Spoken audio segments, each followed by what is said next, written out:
This is the desert. And so many important things happen in the desert that we need to have a small piece of it so that we can remember the stories. The desert is also a dangerous place. It gets very cold and very hot. There's not a lot of water, and everything kind of looks the same, so it's really hard to know where you are. This week we're going to hear the story about Jacob that happens in the desert. Last week we heard the story of the great family. And the mother and father of the great family was Abraham and Sarah. And God promised Abraham and Sarah that they would have a great family. They would have kids, as many kids as there were stars in the sky, as many kids as there were grains of sand in the desert, and as many kids as there was dust on the ground.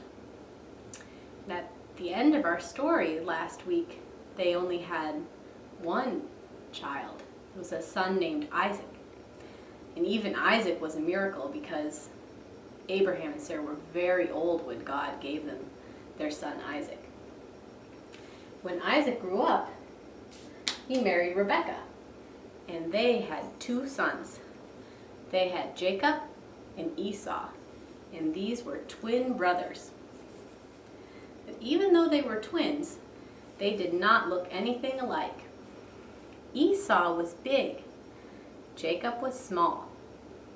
Esau had red hair, and Jacob had dark hair. Esau had hairy arms and legs, and Jacob had smooth skin. Esau liked to hunt, and Jacob liked to watch the sheep. Esau was born first. Even though they were born on the same day, Esau was born first. So he was going to inherit all of his father's land and all of his father's things. Isaac, their father, loved Esau the best. And Rebekah, their mother, loved Jacob the best. One day when Esau had just come home from hunting, he was very hungry. And Jacob had just made some soup. So Jacob said to Esau, "I'll give you some of my soup if you agree to give me the inheritance of all of our father's land and things." Esau thought about it, and he said, "What good to me is all my father's land and things when I am just hungry for soup?" So Esau agreed to trade his inheritance for a bowl of soup. Now Isaac, their father, was very old and he couldn't see very well. And one day Isaac asked Esau to go hunt and then to come back and make him his favorite stew. So Esau left. Now Rebekah, their mother, had overheard this, and she said to Jacob,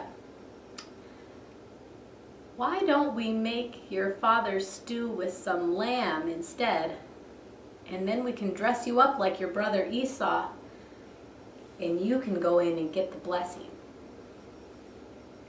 So they covered Jacob's arms and legs with furry animal skin. This way his smooth skin would feel hairy, just like his brother Esau. So Jacob finished the stew and went in to see his father Isaac. And Isaac believed that it was actually Esau. He felt his furry arms, and he tasted the stew, and Isaac laid his hands on what he thought was his son Esau and gave him the blessing of the inheritance. When Esau came home, he realized that his father had been tricked and that his father had actually laid his hands on his brother Jacob and given him the blessing. Esau was angry. He almost wanted to kill Jacob.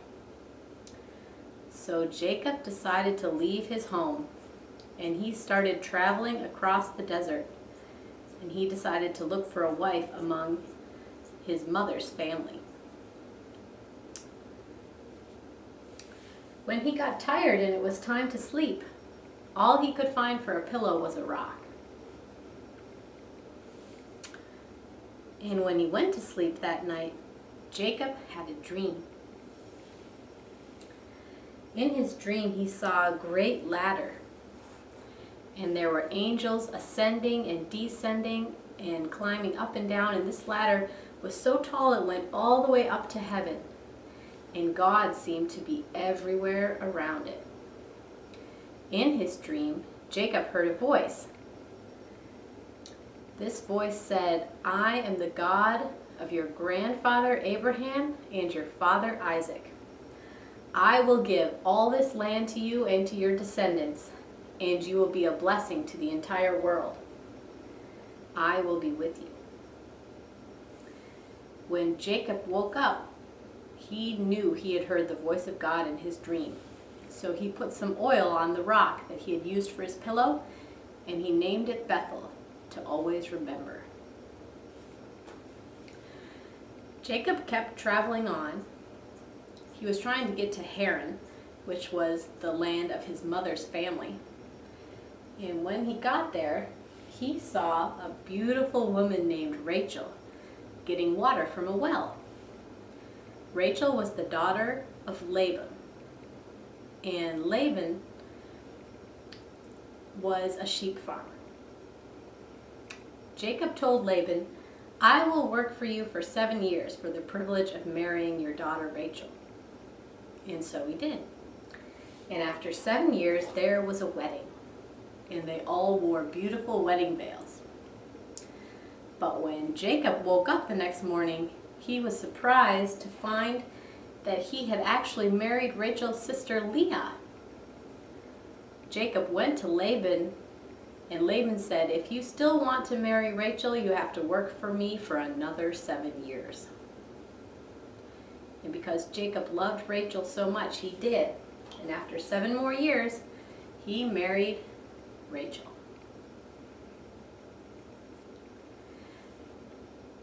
Jacob stayed with Laban for 21 years, and that's how long he worked for him. And one day, God told Jacob, "It is time to go home." But Jacob was a little scared. He remembered that Esau was mad and that Esau wanted to kill him. So Jacob went off by himself to pray about this. And a strange thing happened. A stranger came to Jacob in the middle of the night and started wrestling with him.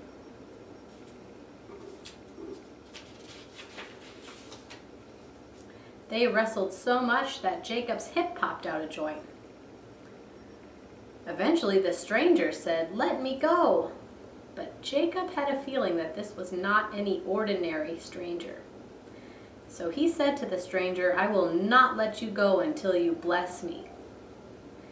Then the stranger said, "Your name will no longer be Jacob. It will be Israel, because you have wrestled with God and with people and have prevailed."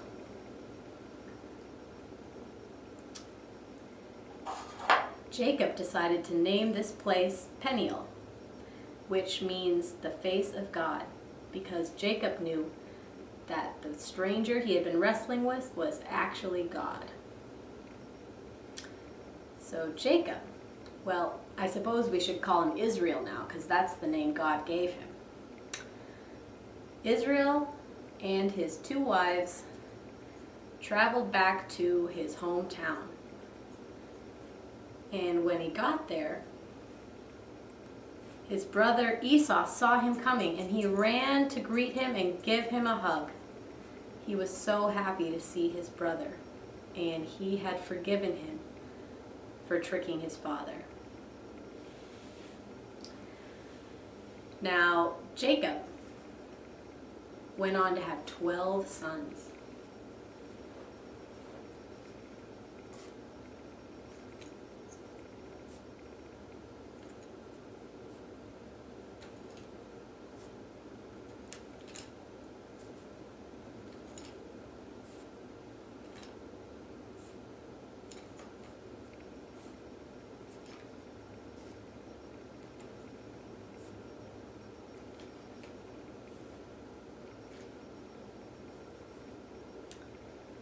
And each of these 12 sons went on to have their own tribe.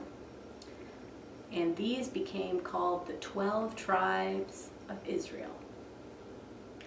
So now the great family wasn't just Abraham and Sarah and Isaac and Jacob and Esau. It was getting bigger and bigger and bigger. I wonder which part of this story you like the best. I wonder which part of this story was about you. I wonder if there was any part that was the most important.